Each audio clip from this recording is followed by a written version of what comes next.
puasa Ramadan itu menurut Nabi kita Muhammad SAW adalah amin. Nabi bersabda, as-shaumu junnah. Puasa itu menjadi amin. Tahu nggak amin? Apa amin? Perisai. Amin itu perisai. Jadi bentuknya bulat. Biasanya kalau di zaman perang itu untuk menangkis pedang. Itu namanya junnah. Orang yang berpuasa dia diberi amin dari api neraka. Subhanallah. Kalau kita puasanya benar, maka insya Allah kita masuk surga dan terpelihara dari api neraka. Amin. Yang kedua yang dimaksud dengan amin itu bahwa orang yang berpuasa itu ada aminnya terhadap penyakit. Semua tubuh kalau dipakai puasa itu menguntungkan. Itu mengapa disebut dengan junnah, amin. Jadi ada perisai terhadap penyakit. Nabi bicaranya itu 15 abad yang lalu. Tapi baru-baru saja ada kajian seorang profesor ahli biologi di Jepang sehingga mendapatkan hadiah Nobel. Beliau membuat sebuah penelitian bahwa ada teori autopagi namanya. Teori autopagi ini mengatakan orang kalau puasa 15 hari, orang kalau puasa 15 hari itu tubuhnya itu menguntungkan. Kenapa menguntungkan? Jadi sel-sel yang ada di dalam tubuh ini ketika tidak diberi makan, tidak diberi minum, sel yang ada di tubuh kita itu ngamuk, marah dia. Maka sel-sel yang mati, sel-sel yang lemah, yang tidak aktif dimakan sama sel yang aktif itu. Subhanallah, Nabi mengatakannya 15 abad yang lalu, penelitiannya baru saja. Jadi itu 15 hari, bagaimana dengan 30 hari ketika kita berpuasa? Maka insya Allah di bulan Syawal itu bersih semua. Limbah-limbah, kotoran-kotoran yang ada di tubuh, sel-sel yang tidak aktif yang memungkinkan menimbulkan penyakit, habis semua. Sehingga di dalam Al-Quran dikatakan wa antasumu khairul lakum. Kalau kalian berpuasa, kebaikannya buat kalian. Allah nggak punya kepentingan. Kalau kita puasa, keuntungannya buat kalian. Oleh karena itu Bapak Ibu sekalian, puasanya usahakan puasanya itu jangan dendam. Paham nih? Paham nggak? Puasanya jangan dendam. Dia kalau dia dendam cuma pindah waktu makan, tidak maksimal hasilnya. Jadi kalau makan itu jangan porsi biasanya, kurangin. Kalau dikurangin 1 suap gimana? Ya nggak apa-apa dah, pokoknya kurangin. Kurangin ya. Tadi buka puasa di sini, Bapak Ibu sekalian, enak makannya, bahagia saya. Cuma ada yang bilang gini, makan enak nih, dari pagi belum makan katanya. Ada yang bilang gitu. Tahu nggak Ibu siapa yang ngomong gitu? Kalau yang tahu saya kasih umroh. Mumpung Mekahnya masih kosong. Nah, jadi orang yang berpuasa itu untung, wa antasumu khairul lakum. Nah, kita ini puasa kadang-kadang hujan, kadang-kadang redup, Apa redup tuh? Gulem bahasa Indonesianya apa? Gulem. Kalau gulem tahu ya? Ya, tidak ada matahari, itu kurang. kurang maksimal. Puasa itu yang lebih maksimal itu kalau dia itu panas, capek. Nah, itu semakin banyak itu sel-sel yang tidak aktif itu dimakan. Sehingga Bapak Ibu sekalian, puasa itu juga menjadi spirit, ya, menjadi power yang luar biasa setelah melakukan ibadah puasa. Ibadah kita ini nggak ada apa-apanya, nggak ada apa-apanya. Kecil ibadah kita ini dibandingkan dengan ibadahnya Nabi Muhammad dengan para sahabatnya. Kenapa? Pertama, panas. Di sana itu kalau hujan, saking senengnya hujan, bayi, anak kecil dikeluarin semua. Bayi itu dihujan-hujanin gitu. Berkah dari lantaran jarangnya hujan. Panas, berapa panasnya? Sampai 40.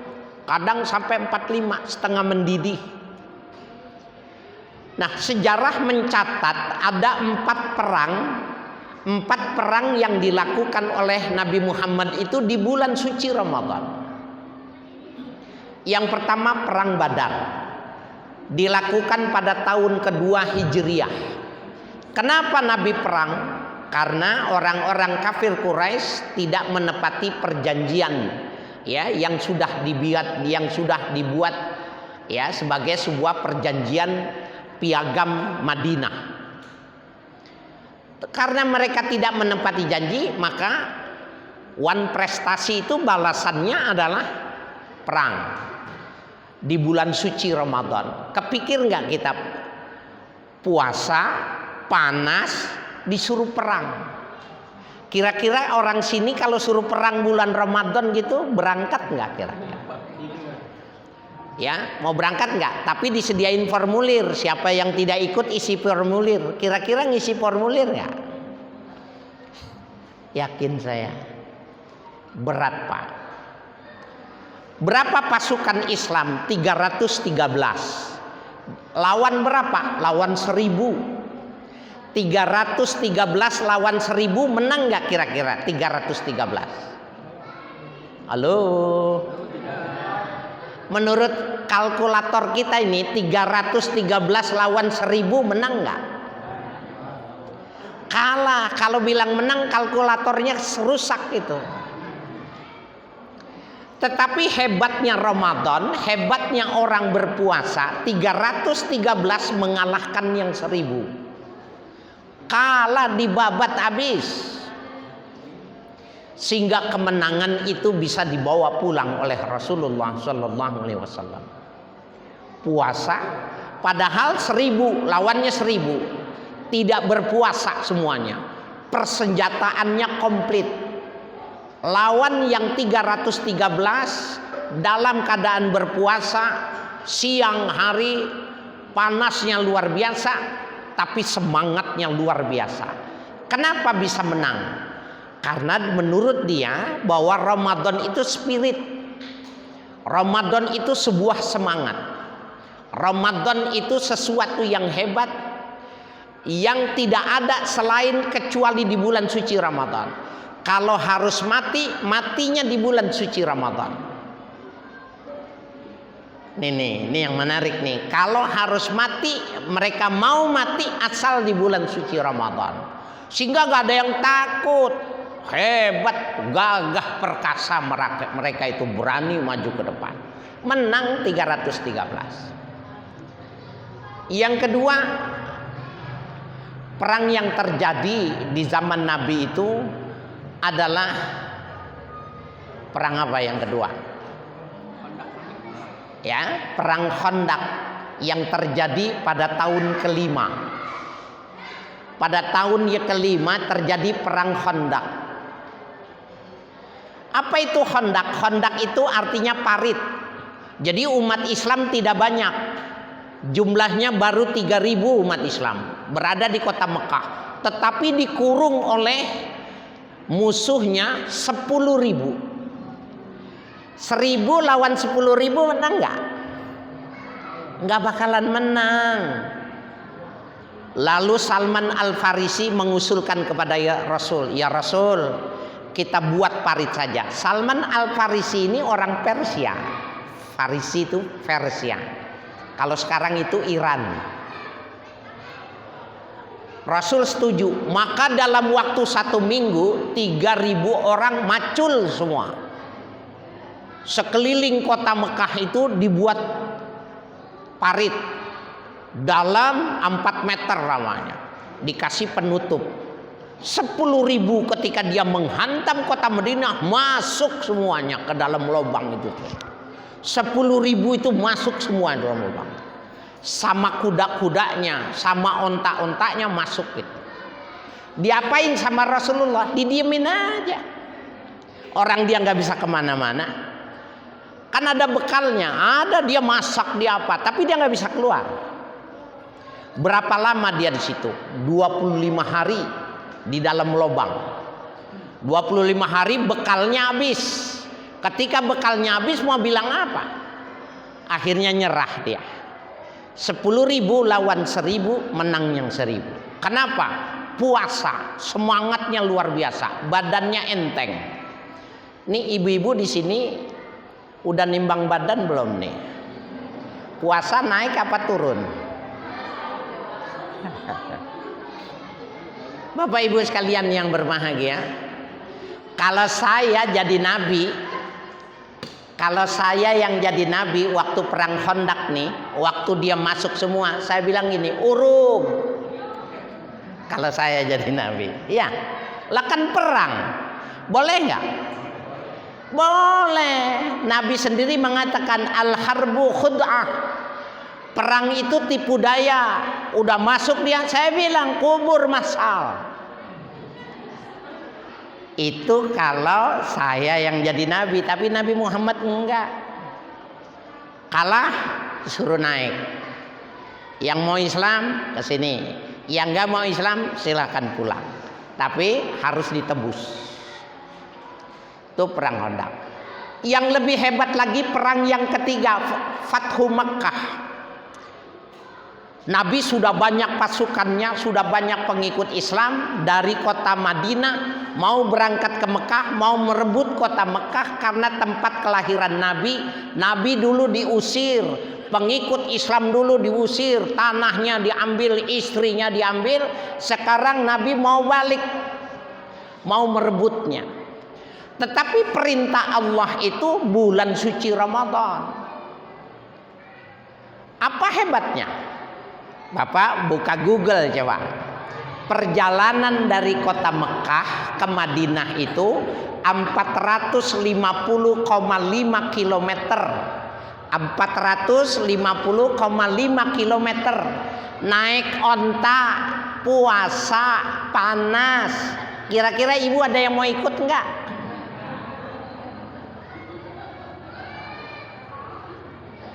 ...450,5 km naik onta, perutnya puasa, mau perang, nggak ada satupun yang buka puasa, tetap bertahan.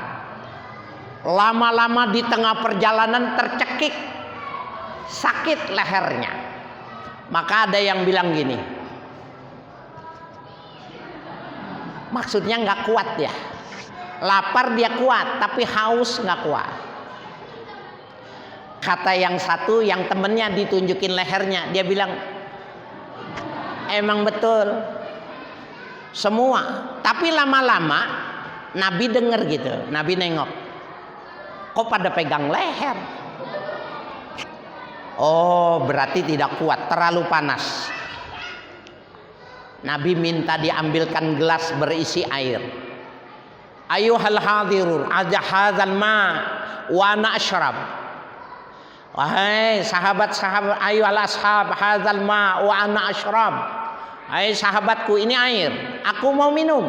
Minum. Batal Nabi puasanya. Fashrabu, minumlah kalian. Oh, yang megang ini tadi, yang megang ini langsung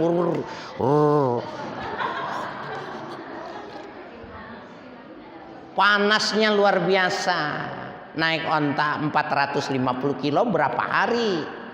Onta jalannya nggak bisa digas. Bisa digas nggak? Ada AC-nya nggak? Nah, Bapak Ibu sekalian yang berbahagia, Tetapi mampu Nabi berserta sahabatnya itu merebut kota Mekah tanpa ada perlawanan. Hebatnya Ramadan. Jadi kalau ada orang Ramadan jadi malas bekerja, itu nggak sesuai sasarannya. Kalau gara-gara puasa menjadi lemes, ada ibu-ibu gara-gara puasa nggak masak, suaminya dikasih Indomie mulu, sahur Indomie, buka puasa Indomie, sahur Indomie lagi, cuma ganti merek aja. Nah, Bapak Ibu sekalian, nggak boleh. Jadi dia junnah. Oh, itu mah perang sahabat, itu mah Nabi, pantas saja orang semangat. Enggak. Raja Mongol, dulu Raja Mongol itu tahun 1260, itu lagi Kadikjayan, lagi tinggi-tingginya. Dia mau rebut Mesir. Bani Mamluk pada waktu itu mau dikuasai. Tapi Bani Mamluk orang-orang Islam lagi dalam keadaan berpuasa di bulan suci Ramadan, dengar Mongol mau menyerang Mesir. Maka dirapatin, ini udah Nabi udah nggak ada nih, udah jauh, tahun 1260 ya Hijriah, Miladiah. Mereka sepakat daripada dia datang ke sini, lebih baik kita tunggu di Palestina. Maka Bani Mamluk orang Islam itu dari Mesir nunggu orang Mongol di Palestina. Datang Mongol disikat habis. Dan itu tidak pernah sejarah, tidak ada tertulis sejarah Mongol kalah kecuali lawan Mamluk dari Mesir. Padahal puasa semua. Nah, oleh karena itu Bapak Ibu sekalian yang berbahagia, ini mestinya buat saya harus jadi semangat. Nggak ada halangan bagi orang berpuasa. Buat Pak Saleh nggak boleh jadi ada halangan, urus tuh tanah yang beres, tanahnya yang beres, ditungguin ya Bu ya. Nah, oleh karena itu siapapun dia kalau di bulan suci Ramadan harusnya tambah semangat, punya spirit.